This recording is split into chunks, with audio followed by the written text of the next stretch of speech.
Bonjour et bienvenue pour cet épisode spécial d'Adaptator Chronicles consacré aux Oscars du meilleur film.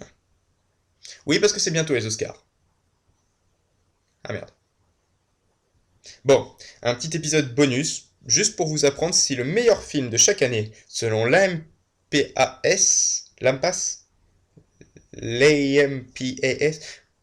Academy of Motion Picture Art and Science, l'Académie des Arts et du Cinéma, bref, on s'en fout, pour savoir si les meilleurs films sont des œuvres originales ou des adaptations. Et pour rendre cela un peu plus amusant, oui parce qu'on est là pour s'amuser, on va faire un petit jeu qui m'a été inspiré d'une superbe image que j'ai trouvée sur le net.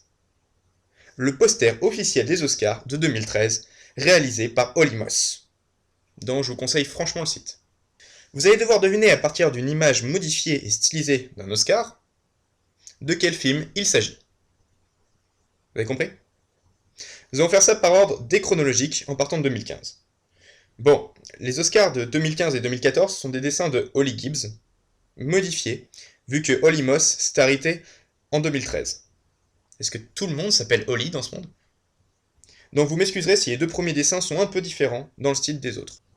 Et ici à droite, je vais nous ajouter un petit compteur qui notera le nombre d'adaptations et le nombre d'œuvres originales. Ok? C'est très simple, c'est parti. Oscar de l'année 2015, quel est ce film? Un oiseau? Une chauve-souris? Un super-héros évidemment. Film du Mexicain Alejandro González Inarritu. Oh là là, pourquoi est-ce qu'on commence avec le réalisateur au nom le plus compliqué? Avec Michael Keaton dans le rôle principal, c'est l'histoire d'un célèbre acteur has-been qui cherche à retrouver la gloire en montant une pièce de théâtre. Bon, vous l'avez compris, il s'agit de Birdman, qui est une œuvre originale, donc pas une adaptation. 2014. Désolé si la statuette n'aide pas beaucoup, en fait pas du tout. C'est un film de Steve McQueen, avec Chiwetel Ejiofor.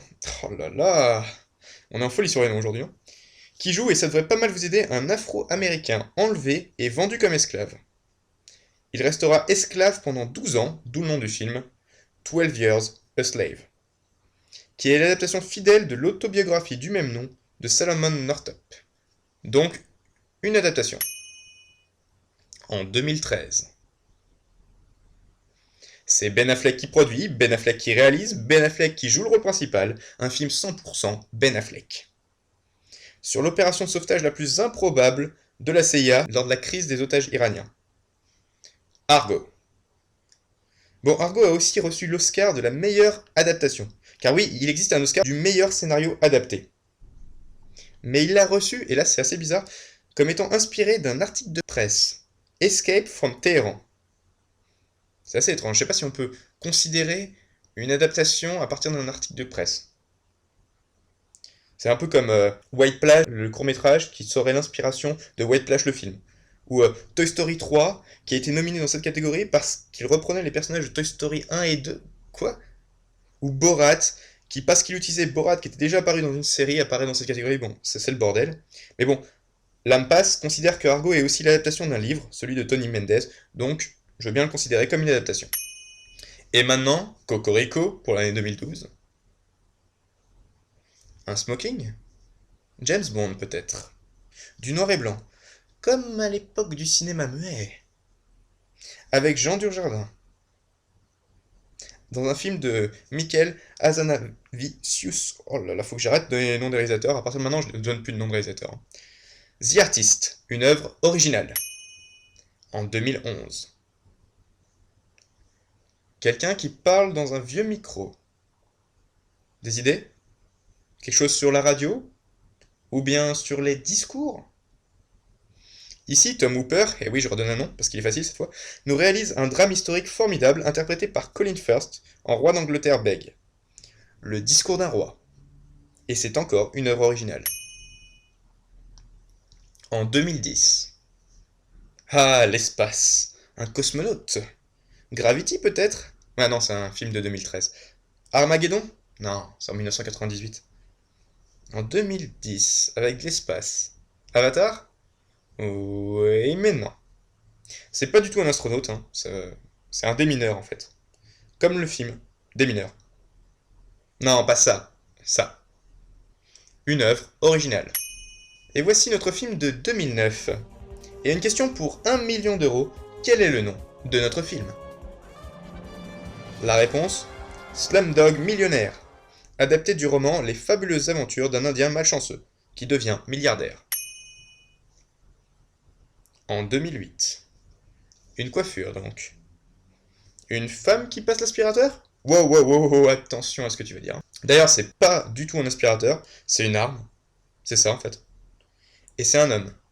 Le méchant, si vous voulez un indice. Javier Bardem, plus précisément. Et c'est pas un film pour les vieux, hein. Et oui, No Country for Old Men. Adaptation d'un livre, lui aussi. 2007. Un képi, la police donc. Un rat ou une souris. On aurait pu aussi mettre une taupe. Bref, des animaux qui s'infiltrent un peu partout. Tada, les infiltrés, avec DiCaprio. Et pas infiltrés avec The Rock. Donc c'est une adaptation, en réalité un remake d'un film hongkongais, Infernal Affair. 2006. Ah ouais. On a là un super film, mais vraiment très très très dur à illustrer.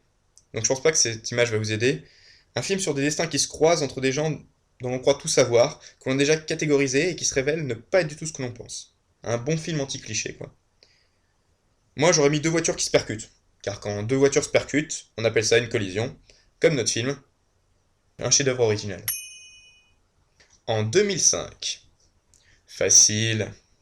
Avec le même scénariste que Collision. Donc un bon scénariste parce qu'il a 2 Oscars à la suite. Une boxeuse et un des films les plus tristes de Clint Eastwood, Million Dollar Baby. Le film est inspiré des nouvelles de FX Tool. 2004. Il est petit, chevelu, a des grands pieds, une épée qui devient bleue et surtout un anneau. Et musique.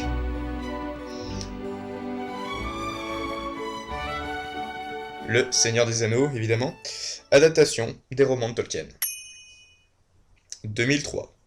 Une femme. Une femme qui danse, peut-être. Je dois avouer que c'est le seul film de tout cela que j'ai jamais vu. Donc je peux vous dire que ça se passe dans une ville des États-Unis, la plus célèbre de l'Illinois, surnommée Windy City,